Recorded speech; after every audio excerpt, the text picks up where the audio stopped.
Hey Golf Club, and welcome to this build overview. This is a Primalist. I've just entered the monolith system after the campaign.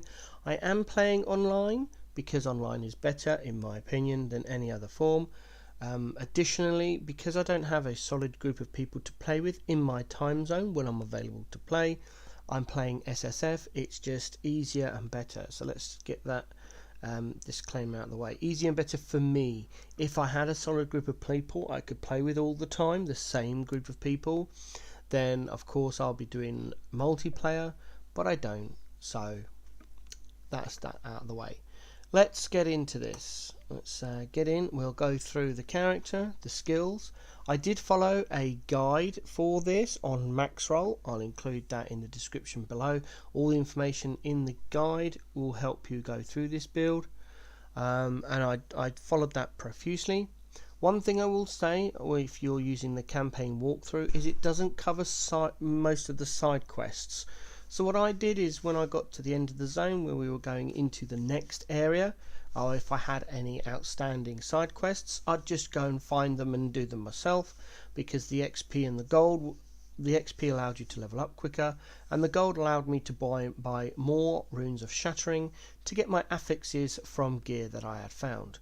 One thing I will note to save yourself runes of shattering is I would look at the affixes you need for your end game build, so you're not shattering gear that isn't worth it. Additionally, if you get +1 to skills on items as an affix, always shatter those in hopes that you get that +1 skill. Even if you're not using that particular skill, they're always handy to have in case you decide to change build, roll another character, etc. So first of all, we're going to go through our passive skills. Again, I followed the Maxroll guide.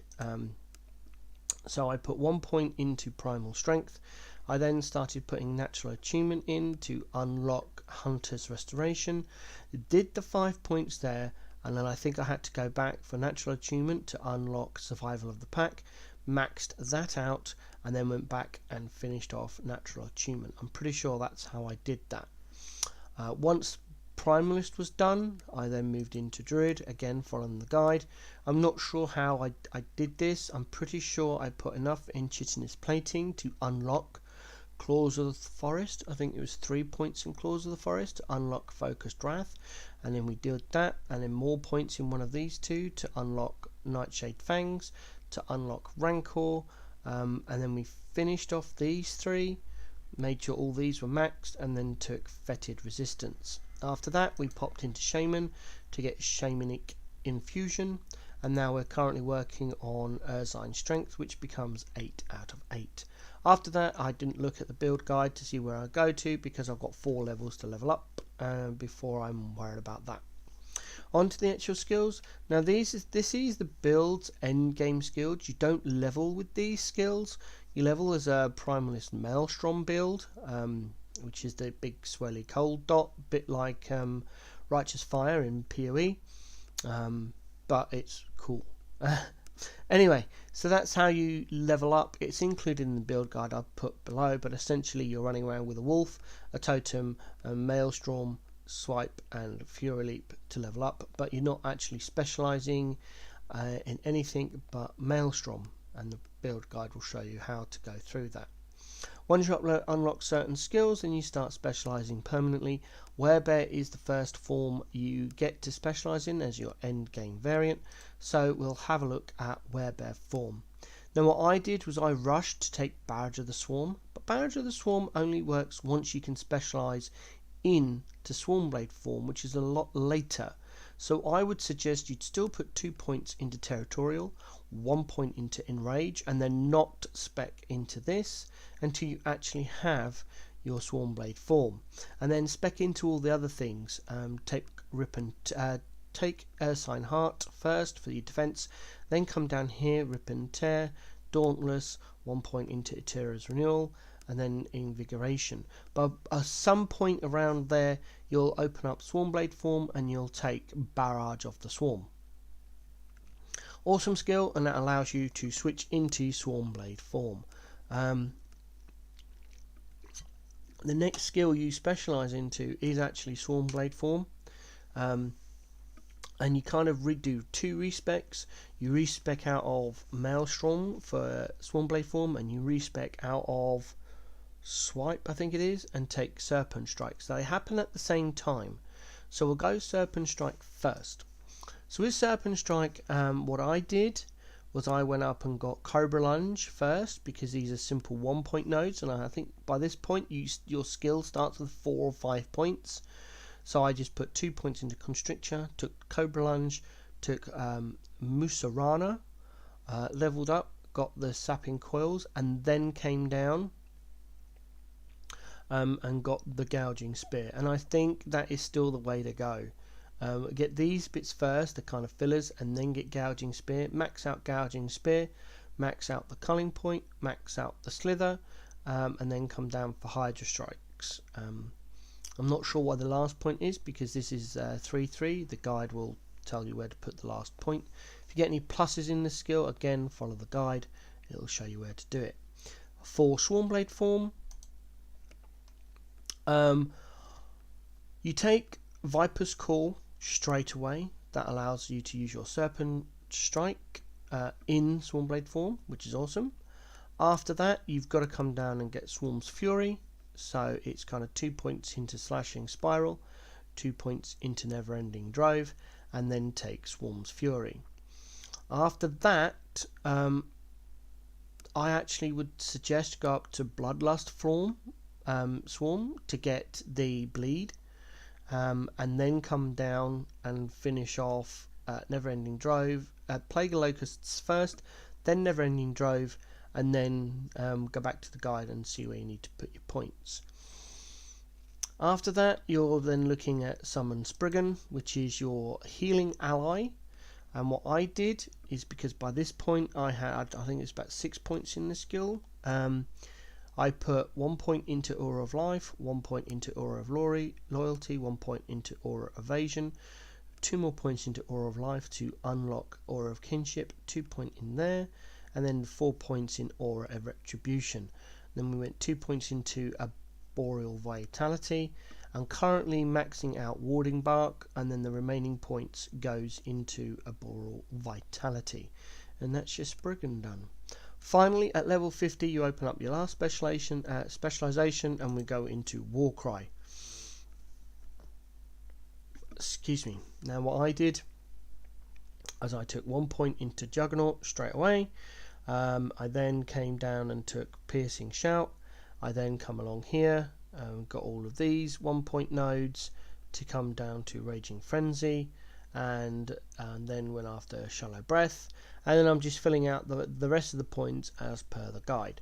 You don't actually use this in your forms, but it does allow you to be in human form and allow you to hit a Warcry if for whatever reason you're not in your forms. That's the only use I can think of it. I haven't actually looked into why we have this skill on the Maxroll. I'm sure it states there somewhere, but it doesn't seem to be all that useful. To be fair, nothing here allows you to use it in the form. None of your forms allow you to use the Warcry because they have their own skills. So, and you're not in human form a lot of the time. It might just be a filler skill. So yeah, that's the skills. And this is how I have them set up on my bar. There is a bug, I have reported the bug at the moment, where if you change a zone whilst you're in Werebear or Swarmblade form, your skill bar will be locked. You will not be able to change form. You have to town portal, at which point all your skills on your bar disappear. You have to put your skills back on your bar, and then you have to go back into the area, by which point any mobs that you're engaged with will start hitting you whilst you're loading. So be prepared for your healing potion and be prepared to hit Werebear form. I say Werebear form because it's got more defensive than Swarmblade form. Then you can just raw and switch into your Swarmblade form and start DPSing. It's annoying. It happens a lot in the campaign. As I said, I have put the bug report on the forum. Additionally, you can't change your skills whilst in a form. You can't move your skill bar around, and they change position every time you're in a different zone. So you just get into a rotation, you change zone, and your skills are in a different place just while you're in your form. So be wary of that as well. Gear wise, I haven't got, as I said, I've only just got into the monolith system and then I stopped playing. Honestly, I'm a bit, because of the bugs in the campaign, I'm very disheartened with Last Epoch online at the moment, simply because of these bugs. Yes, I could play offline because I'm SSF, but I have got so many resources in offline, I don't want to use them. I'd rather be online and have the currency reset. Path of Exile is different. See my PoE videos. Let's move on. Idols, I've just got some idols which I think will help. They're not that great. This is just for the poison resist. This is for the health regeneration. This is for the void resistance and a little bit of dodge rating. Chance to bleed is actually one of the ones we want. Physical resistance is great. Again, chance to bleed plus void resistance is actually a really good idol. +1 vitality and void resistance, again trying to max out those resistances. Dodge rating, void resistance. Minion increasing healing effectiveness, I'm using that to buff my Spriggan. Aspect of Viper we don't have, so dodge rating, poison resist. That was just better than anything else I had, purely because of the health and the chance to gain ward. It's really bad, but I haven't had anything better drop, so there we go. 3% increased health and 12 health. Again, it's just another health. Nothing better to put in there. As per the guide I'm following from Maxroll, I've tried to get the gear with the affixes it suggests. I'm currently using this, which is health, only because it's got poison, mass amounts of poison resist and health regeneration, and it's got ward gained on potion use. I don't use potions a lot, but spell critical chance is a null and void affix. On our helm, we've got fire resistant armor as the base. Then I've got some attunement, necrotic resistance and poison resistance. We've got our Kolheim armor, which is armor and fizz resistance with vitality, attunement, dodge and ele resist. We are shield with block chance, block effective, poison and necrotic resist. We've got this, it's the one and only axe I've managed to pick up from the vendor. The filter supplied by Maxroll has done really well through the campaign. Unfortunately, for whatever reason, I've not seen any battle axes drop. Whether that's because they're not included in the filter or I've just been that unlucky. I've only seen 2 on the vendor. This one, which was a white axe, which I've then forged. And then another one, which was a magic one, which had terrible affixes, and I wasn't even going to bother wasting my scrolls to craft on it. So, as for the belt, it's a blue belt with void resistance and fizz resistance. None of the prefixes I have found are relevant to the build, so I've not bothered wasting non-relevant affixes. So it's just a magic belt. Gold rings for the ele resist with attunement, increased fizz, endurance threshold and fizz resist. Same with this one, attunement, strength, fire and block effectiveness. This is kind of how it dropped pretty much, so I've just used that. I haven't been able to find any gold rings from the ordinary shop vendor, and I never have enough gold to gamble because I'm spending it all on runes of shattering. As for the gloves, we've got armor and % endurance with attunement, ele resist and armor. I haven't finished forging them yet because again don't have relevant affixes. Boots, armor, move speed, cold resist, movement speed, attunement, armor and dodge rating, all good. And then for this one, again it's a % endurance ankler with dex, cast speed, endurance and health. It came with the increased cast speed and 4% endurance on it. I then added health and dex just because they happen to be the ones I had laying around. So that's all the gear, the skills and the passives. Let's go and find a monolith to do so you can get some gameplay.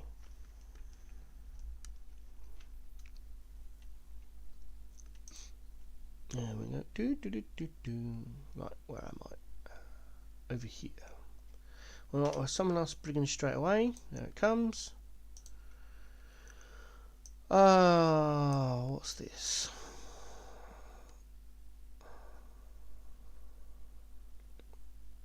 Runes could be good. Rare helms. Or I could start up here and get this for the runes. I'm not worried about any other modifiers at the moment.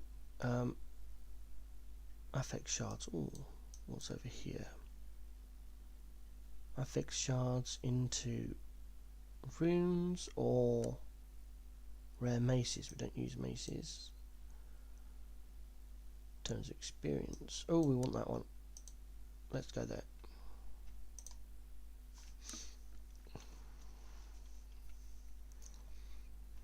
Right, so we run around as human form to start off with. Then we switch into Swarmblade, drop our swarms, hit our bleed. If I press the right buttons, there we go. Switch into bear form. Now we've got our locust swarm, and then we just rampage or charge all the way through, picking up whatever the filter shows us, and then we just run around as a bear until our Swarmblade runs out. There it goes. So at that point we then roar, switch form, drop our locust swarms, hit some bleed stacks, waiting for the shape change form, hit our swarm, and then switch back to bear. And again we are just charge, and this is the gameplay pretty much. Oh, it's my first one.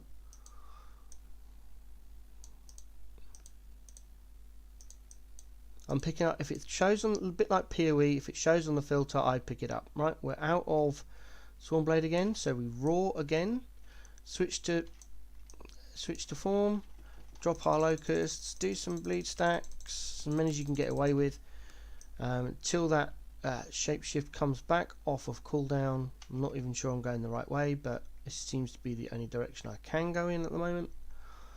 This is the only problem I found with charge. If you don't angle it correctly, you end up wasting it, or you end up just charging in a random direction for miles. I'm going to stay in bear form until we find some monsters. It's just quicker and tankier. Theoretically, you could switch to human form here and get a war cry off, but I haven't found much use for that. It is a bit spammy because you want your swarms down as quickly as possible, and then you want those bleed stacks up. I don't want to charge. Oh, idols, nice. We'll have a look at these at the end. We'll go through the gear.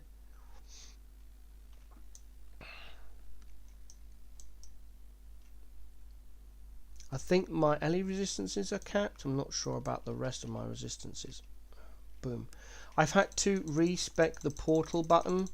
Portal is by default T. However, because of the way I've set my keyboard up, in that my main skills are on R, I found I was hitting portal, and if you portal out while you've got in like a stacks going and all your buffs going, you lose everything.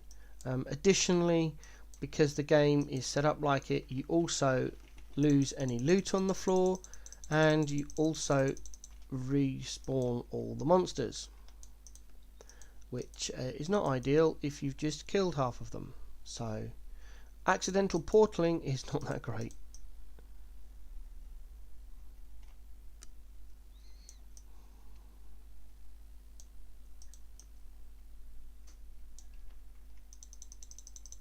Oh,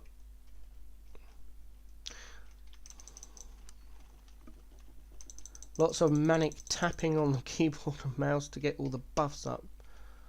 There we go. That's that dead. We'll come down here and get that. Don't know what it does. It did something. I don't level my skills up during the run. I just find it easier to do it afterwards. Some gold. Always good to do gold. Gold's good. There we go. And that's that done.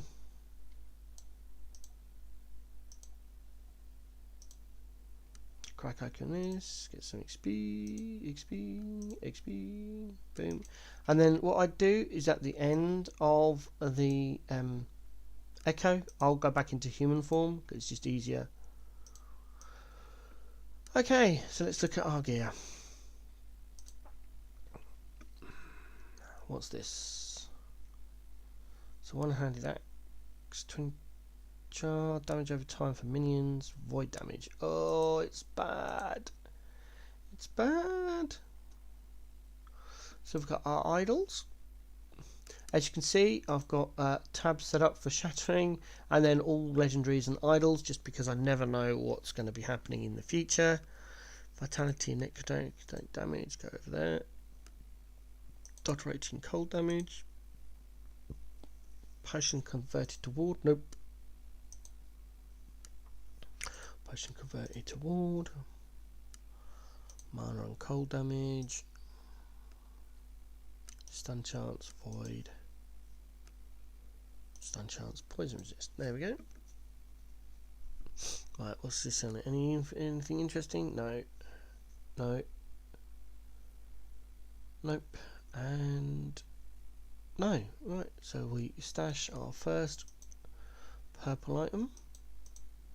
Come over to the shop. Sell all of that. Buy all of the shatterings. Transfer them over. Oh, it's a battle axe. Leech, melee damage, minion spell damage. No, that's no good. That sucks. Right, we'll go into our shatter bank and pull some out. I've got this for the poison resist. I found very few poison resist. Attunement shards are awesome for primalist. That's got percentage health regen, health and vitality. So 3 good affixes there. We hope we get some. We did, looks like it. And this one's got more poison resist. Boom. There we go. Still got 4 runes of shattering. Just be careful of your runes of shattering, because if you're shattering like that, sometimes the number of runes don't update. Skill wise, more sign strength. War cry. I can't remember. I'll have to look that up later. Yeah, I can't remember. I'll leave it for later. Right, there we go. That's the gameplay and the build. Hope you found this video useful. Primalist for life. Not sure if I'm going to continue playing this character. I might try one of the other classes. I used to play Necro a lot because of the aura builds that were around. I'm not sure if they're still around. I'll have a look at Maxroll and see what next builds. I'm not really bothered about progressing. I've done the monolith system before. I was one of the original kickstarters for Last Epoch way back when. And I played Last Epoch profusely for a number of years. I had over 5,000 hours in Last Epoch, and then I took a break for about 18 months because there was a miscommunication between me and the devs. I harbour no resentment for the devs at all. It was just a lack of understanding on my part. Doesn't matter anymore. Offline mode is a standalone mode is no longer a thing. It's all on Steam, so there we are. I won't mention it again. Just wanted to mention it in this video. Have a great time in Last Epoch. I hope you really enjoy yourselves. I intend to play a lot more. I will be weaving between this Path of Exile and Diablo 3 over the coming weeks, just because the way my autism affects me, it doesn't allow me to play a single game for multiple hours every day, all day. So I have to change games. So I do a little bit of D3, a little bit of Last Epoch, and a little bit of Path of Exile. And interwoven there, if I get bored of all of those 3, I switch over to Frostpunk. I have stopped playing Battle Brothers for now, so I do need to update some things. But yeah, there we go. That's the plans for the channel at the moment. Diablo 3, maybe switching into Diablo 4 in the next couple of weeks when we get the beta. I am part of the beta team, so I'll get access to that hopefully. I was also part of the alpha team, so yay. So D3 will become D4. I'm looking forward to D4 if they can change some of the bugs that were raised in the alpha, but we'll just have to see how it goes. Stay safe wherever you are, have fun, see you in the next one.